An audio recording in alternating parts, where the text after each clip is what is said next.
va se voir régulièrement dans l'année. J'ai besoin de savoir sur qui je peux compter, avoir confiance en vous, tout comme vous avez besoin d'avoir confiance en nous et en moi. Donc on va se présenter, on va présenter tous les moments qu'on va passer ensemble. En tout cas, vous allez vous faire une idée du type de projet qu'on va partager.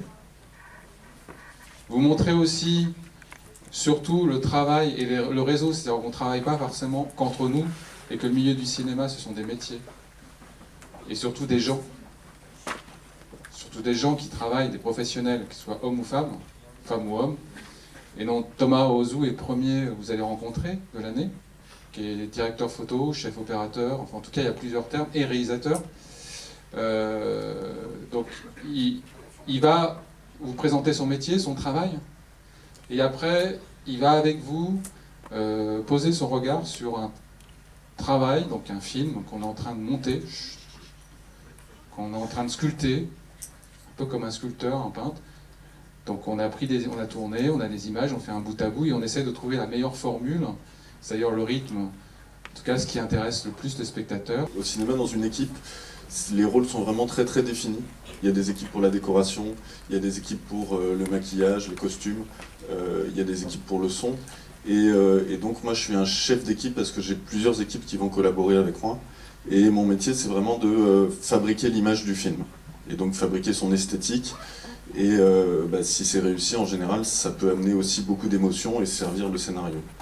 Donc c'est en ça que moi je travaille très en amont avec le réalisateur. C'est-à-dire qu'on part même souvent, alors ça dépend un petit peu des réalisateurs, hein, chacun a sa façon de travailler, mais on part d'un scénario. Je ne sais pas si vous avez déjà vu un scénario, mais pareil, on va décrire dans un scénario, par unité de lieu et par unité de temps, l'action qui se passe. Par exemple, cinéma du Palais, petit matin, on va d'abord décrire la scène, donc les gens qui sont là, et puis après il va y avoir les dialogues qui vont être écrits.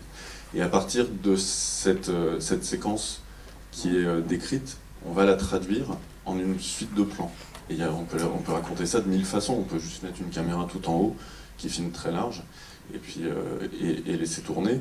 On peut faire des plans sur tout le monde, des gros plans sur les gens qui écoutent, des gros plans sur les gens qui parlent. On peut avoir une caméra qui se balade au plafond. Et tout ça, c'est le langage cinématographique. Et les choix qu'on va faire à ce moment-là, c'est vraiment de la traduction. On va traduire cette séquence, cette description en une liste de plans qui après vont être fabriqués au tournage. Et moi, c'est ma responsabilité au tournage de fabriquer ces plans et je suis responsable de leur esthétique. Donc pour ça, je travaille avec 3 équipes. Donc après, c'est des équipes, des fois, ils ne sont pas très nombreux, hein, ils peuvent être que 2. Parfois, ils sont beaucoup plus nombreux. Il y a l'équipe des électriciens, avec lesquels je travaille beaucoup parce que c'est eux qui fabriquent la lumière sur mes directives. C'est-à-dire que moi, je vais choisir la lumière que j'ai envie de faire pour une séquence, et c'est eux qui vont installer tous les projecteurs, mettre les câbles, etc. Donc pour certains films, il peut y avoir beaucoup de gens, il peut y avoir une dizaine de personnes, et même des gens qui vont travailler longtemps avant.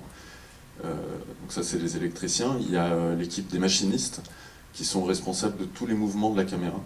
C'est-à-dire que quand vous voyez une caméra qui se déplace très très fluidement comme ça, c'est un mouvement qui est, contrairement à une caméra à épaule, on sait faire des mouvements très industriels comme ça, ça pourrait être artificiel, mais en fait ça devient quelque chose de très descriptif parce que la caméra se fait oublier.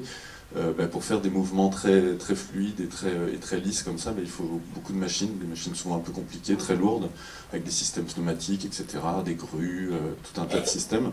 Donc ça, c'est l'équipe des machinistes. Et la 3e équipe avec laquelle je travaille, dont j'ai fait partie pendant très longtemps, c'est l'équipe des assistants caméra. Et les assistants caméra, ils font fonctionner la caméra, ils s'occupent des objectifs. Une caméra de cinéma, c'est un petit peu compliqué, hein. Chacune de ces équipes, en général, a un camion. C'est-à-dire que c'est un camion entier pour la caméra, un camion entier pour la machinerie, un camion entier pour l'électricité.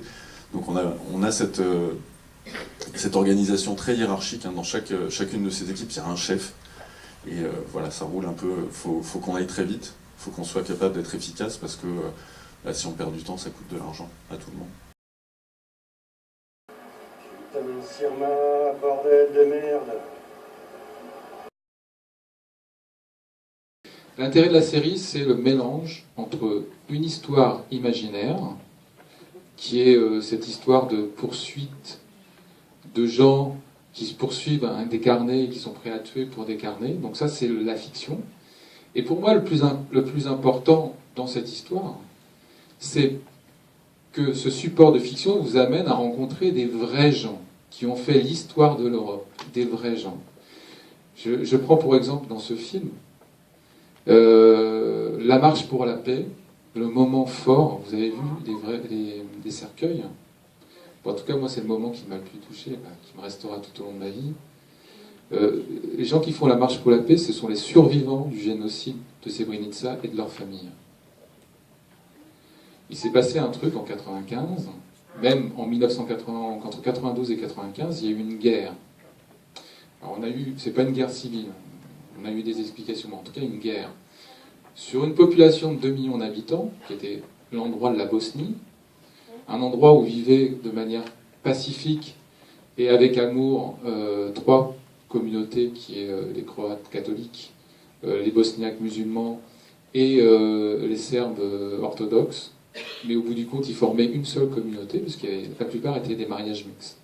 Et en très peu de temps, par la propagande télévisuelle et radiophonique, un voisin, une famille a été déchirée, et le voisin qui faisait barbecue une semaine avant est venu égorger une semaine plus tard la famille avec qui il mangeait. Il y a eu plein de cas comme ça. Il y a eu 100 000 morts. C'est équivalent sur 2 millions d'habitants.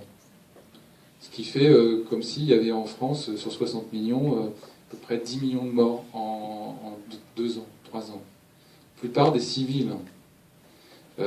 Et il faut savoir que c'est un pays comme vous, comme nous, ici en France, qui vivait de manière pacifique. En France, aujourd'hui, il y a des communautés. C'est ce qu'on appelle le communautarisme. Maintenant, tout le monde veut montrer qu'il est religieux, quelle que soit sa religion. Et bien, ça a amené à une guerre où il y a eu à peu près 20% de la population qui est restée sur le tapis. Et des viols, des enfants handicapés, des enfants qui ont perdu leurs parents. Donc, c'est des choses qui se sont passées à 1500 km. Il y a eu des camps de concentration. Il y a eu des éliminations systématiques parce que vous étiez musulman ou serbe ou croate. On vous éliminait parce que vous n'apparteniez pas au bon camp. Que vous soyez militaire, civil, enfant ou femme enceinte. On s'en foutait. Donc, c'est une réalité. Cette marche pour la paix, elle a lieu chaque année. Pour nous rappeler que. Et ce moment où les cercueils vont en terre, on a identifié des corps et on a pu mettre sur des ossements qu'on a retrouvés plusieurs années après des noms. Et ces noms, lorsqu'ils sont connus, on les met en terre et ils ont un vrai lieu de recueillement pour la famille. C'est pour ça que toutes les femmes qui nous regardent sont des femmes qui ont perdu leurs enfants. Et dans ces moments-là documentaires, c'est des moments qu'on voudrait vous faire partager, réfléchir sur notre histoire. C'est pas l'histoire ce qui s'est passé dans le passé, hein. C'est aujourd'hui. Si on continue en France dans ce chemin, c'est ce qui pourrait arriver, ce qui leur est arrivé pourrait nous arriver aussi. Moi, j'ai pas envie. Donc c'est une volonté. Alors c'est pour ça, l'intention elle est forte. Là, il n'y a pas d'équivoque. On fait ce film pour dire que à Belfast, à Gdansk, il y a des gens qui se sont battus. À Gdansk, on a rencontré des gens de Solidarnosc qui ont fait tomber le mur de Berlin et qui ont fait que l'Europe d'aujourd'hui existe. Parce qu'il y a quelques années, il y a une vingtaine d'années, on n'aurait jamais pensé que l'Europe, Pologne, République tchèque, Slovaquie, Hongrie, soit avec nous. En général, on était opposés, parce qu'il y avait un camp de l'Ouest et un camp de l'Est. Donc tous ces gens-là ont vécu l'histoire. Donc si on vous fait rencontrer ces gens, nous on les rencontre, et on veut les faire partager leur engagement. Ils ont fait des erreurs, mais ils ne regrettent rien. Parce qu'ils l'ont fait pour vous et pour nous.